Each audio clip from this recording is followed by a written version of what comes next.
Nous sommes venus donc avec une forte délégation comprenant donc des éleveurs, des emboucheurs principalement, des éleveurs laitiers également, mais également des exposants donc, de produits transformés au niveau du Burkina Faso, notamment en matière d'agroalimentaire. Donc vous avez des produits faits à base de céréales, on a du miel made in Burkina Faso, vous avez du Soumbala qui est le cube magique du Burkina, vous avez des technologies faites au Burkina Faso telles que des unités de fabrique d'aliments, bétail, des unités de fabrique de blocs multinutritionnels et également des fours pour la transformation. Maintenant, ce qui nous intéresse ici, ce sont les animaux qu'on a amenés.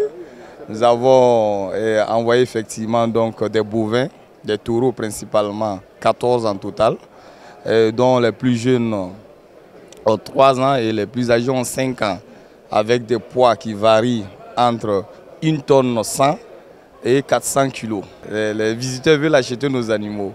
Et ce n'est pas évident qu'on reparte avec une seule tête.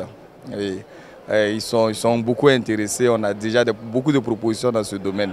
Mais en dehors de ça, on a nos exposants sur les produits agroalimentaires qui sont en train de faire de très bonnes affaires à l'intérieur.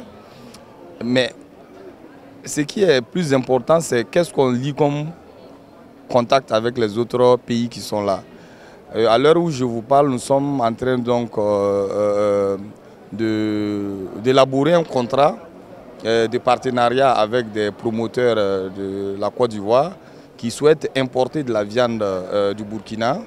Et ils sont plus intéressés par les abats, ça veut dire le 5e quartier, ce qu'on appelle le 5e quartier chez nous. C'est surtout les extrémités, les pattes, les têtes, la queue, conditionnées pour être vendues ici. En retour, on est intéressé par ce que nous n'avons pas, par exemple le poisson thon qui va être transporté. Ça, je ne vais pas vous donner un chiffre, mais ça sera donc quelque chose d'assez consistant et qui va nous permettre donc vraiment de développer en fait, la coopération entre les deux pays.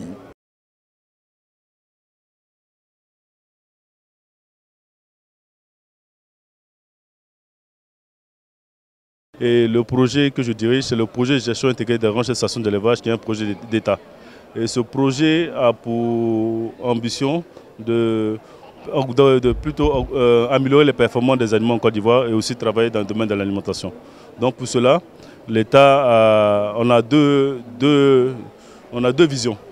D'abord, les personnes qui sont plus ou moins nantis, c'est plus ou moins l'importation des animaux sur pied, des animaux de race pure, qui sont performants. C'est des animaux qui peuvent aller en production laitière jusqu'à 50 à 60 litres si toutes les conditions sont remplies. Et en viande même, ils peuvent aller plus de la tonne. Et ces Ivoiriens, il y a des Ivoiriens effectivement qui ont importé un certain nombre d'animaux. C'est pour ça qu'on a amené un certain nombre d'animaux de race pure. Pour cela, quand vous voyez des animaux des races à viande et des races mixtes. Et entre-temps aussi, au niveau de nos stations, on fait de l'amélioration génétique, c'est-à-dire qu'on fait des croisements sur des animaux de race locale, notamment la race Ndama, qui est une race qui vient de Guinée, mais qui est une race qui est rustique, qui est très résistante. Donc on a croisé avec des races qui viennent de l'Europe, des races qui sont à la fois viande, à la fois lait, et aussi des races aussi à viande, et aussi des races à lait. Et là, en ce moment, au niveau du Sahara, on a amené quelques spécimens. Et ces animaux-là, par rapport à leurs parents qui sont en Côte d'Ivoire, ont vraiment une grande amélioration. C'est-à-dire que, par exemple, la race Ndama qui fait 1,5 litre ici, on a des animaux issus du croisement qui peuvent aller jusqu'à 12 litres de lait. Et par exemple, en viande, on a des animaux, par exemple, lorsqu'ils sont arrivés à âge mature, qui font 300 kg, alors qu'on a des animaux qui ont à peine 1 an, qui vont jusqu'à 300 kg, qui ont remporté des prix pour les voir, qui ont remporté le prix Sivao, et aussi on a des animaux qui ont remporté le prix du Sahara il y a 2 ans. Donc ici, on est venu ici pour montrer notre savoir-faire.